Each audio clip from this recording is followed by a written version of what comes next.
Assalamualaikum warahmatullahi wabarakatuh. Perkenalkan, nama saya Muhammad Rizky Novrian, mahasiswa dari Politeknik TEDC Bandung dengan jurusan D4 Teknik Informatika dengan NIM D112511096. Di sini saya akan mempresentasikan buku yang berjudul Perjuangan Kita karya dari Sultan Syahrir. Buku ini memiliki beberapa subbab seperti kedudukan Indonesia di dunia sekarang, revolusi kerakyatan, revolusi nasional, revolusi dan pembersihan, terus ada memperjuangkan isi kemerdekaan, pembencian kepada bangsa asing, kaum buruh, kaum tani, pemuda, dan tentara. Pendahuluannya, 2 bulan setelah proklamasi, semangat kemerdekaan meluap di seluruh lapisan rakyat, terutama bagi para pemuda. Namun, bagi rakyat jelata, kemerdekaan bukan hanya sekedar kedaulatan negara, melainkan kebebasan dari kelaparan dan kesewenang-wenangan. Kegelisahan rakyat itu berakar dari penderitaan panjang selama 3,5 tahun yang didapat dari kependudukan Jepang. Jepang melakukan kerja paksa, romusa, pemerasan hasil bumi, dan penghancuran sendi-sendi kehidupan di desa. Jepang kemudian secara licik mengalihkan kebencian rakyat Indonesia itu kepada bangsa asing, seperti Tionghoa, Belanda, Ambon, dan Manado, melalui propaganda dan gerakan-gerakan rahasia. Tanpa sadar, jiwa dan cara berpikir pemuda Indonesia pun banyak terpengaruh oleh fasistis Jepang. Hanya diajarkan untuk taat dan patuh, tanpa kesadaran politik yang sesungguhnya.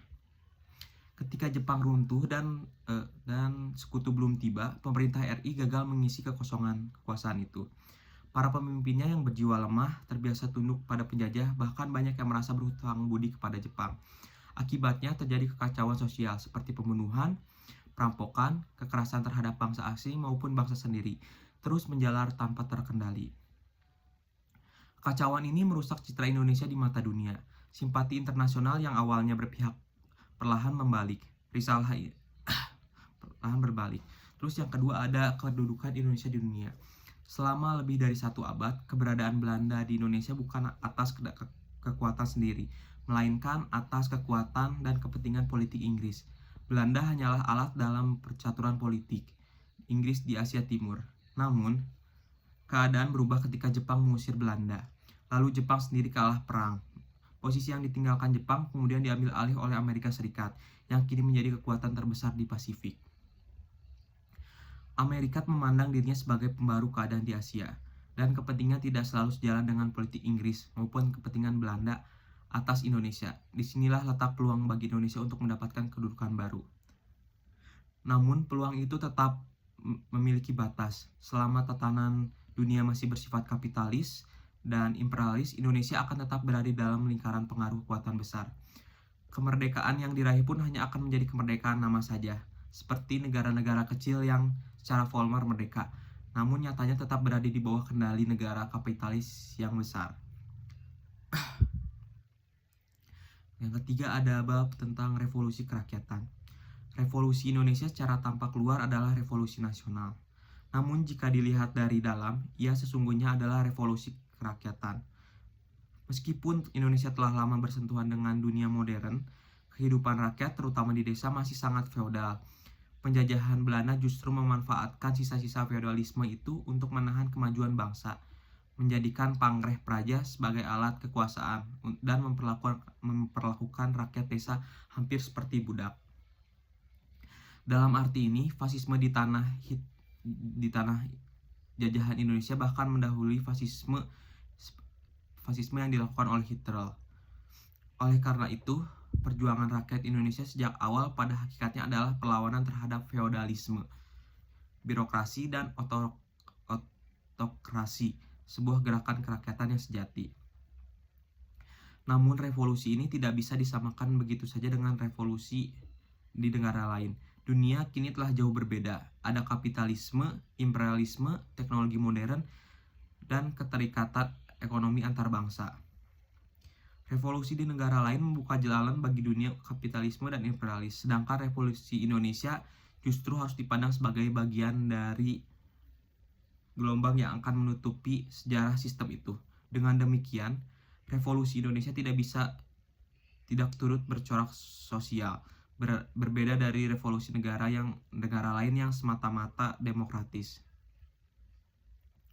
Yang keempat ada revolusi nasional. Revolusi Indonesia secara luar tampak sebagai revolusi nasional, namun ke dalam harus berjalan sebagai revolusi demokratis bercorak sosial. Jika hanya revolusi nasional yang dikejar tanpa memahami pentingnya demokrasi, ada bahaya besar yang mengintai bagi negara Indonesia, yaitu semangat feodalisme yang masih hidup akan menyusup ke dalam nasionalisme dan berubah menjadi solidarisme feodal yang hierarkis, yang pada akhirnya tidak lain adalah fasisme. Ideologi yang tampak kacau pada masa itu kerap menyerupai nasionalisme ala Hitler, yaitu menghasut kebencian terhadap bangsa asing sebagai cara mudah untuk membakar semangat massa. Cara ini memang berhasil dalam jangka pendek, seperti terbukti pada zamannya Hitler. Namun pada hakikatnya, tindakan tersebut bersifat reaksioner dan bertentangan dengan kemajuan masyarakat serta perjuangan sosial dunia. Siapapun yang menganjurkannya, meski sempat dipuji masyarakat, pada akhirnya adalah musuh rakyat itu sendiri. Yang kelima ada bab revolusi dan pembersihan. Revolusi Indonesia harus dipimpin oleh golongan demokratis yang revolusioner, bukan mereka yang pernah menjadi budak kepada fasisme Belanda maupun Jepang. Langkah pertama yaitu membersihkan diri dari pengaruh Jepang. Mereka yang secara sadar menjadi kolaborator politik, bekerja dalam propaganda atau polisi rahasia Jepang harus disingkirkan dari pimpinan revolusi dan dianggap sebagai pengkhianat. Namun perlu dibedakan antara kolaborator dan politik dengan rakyat biasa yang terpaksa bekerja untuk Jepang demi memenuhi kebutuhan hidupnya. Negara Indonesia harus dibersihkan dari sisa-sisa fasisme agar bisa benar-benar menjadi alat perjuangan demokratis yang sejati dan bisa memperjuangkan isi kemerdekaannya. Negara Republik Indonesia baru bermakna penuh apabila diisi dengan kerakyatan yang sejati. Kemenangan yang sesungguhnya bukan sekedar kemenangan nama dan kehormatan, melainkan kemenangan yang berisi nyata bagi masyarakat. Yang keenam ada sikap membenci golongan asing. Orang Eropa, peranakan Asia, orang Kristen, Ambon, dan Manado, dan lain-lainnya adalah sikap yang salah dan merusak perjuangan. Kebencian ini memang tersembunyi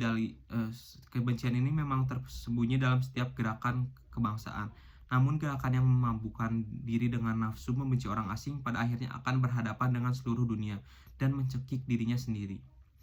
Kekuatan sejati perjuangan bukan terletak pada kebencian, melainkan pada semangat kebangsaan yang dijiwai keadilan dan kemanusiaan.